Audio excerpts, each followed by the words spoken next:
попытка Владимира Владимировича связать единой исторической нитью историю героев Великой Отечественной войны и героев специальной военной операции. Вот, например, такая фраза.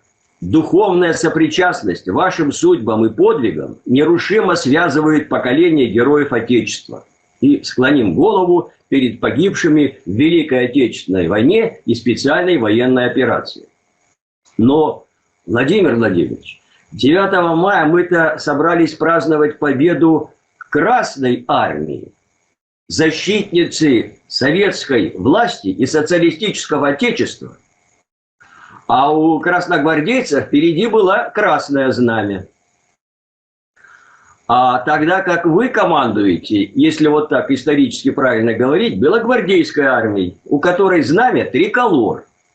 Ведь триколор был у кого? У царя, у Временного правительства и у русской добровольческой армии генерала Власова. И вот сейчас, на чье знамя-то сейчас впереди шло и открывало парад? Триколор. А Красное Знамя за ним. То есть, по сути, вот посмотрите, как тонко эмоционально переписывается история. Переписывать, вот я, поскольку занимаюсь вопросами манипуляции, контрманипуляции сознания, так вот переписывать можно не только словами, но и эмоциями.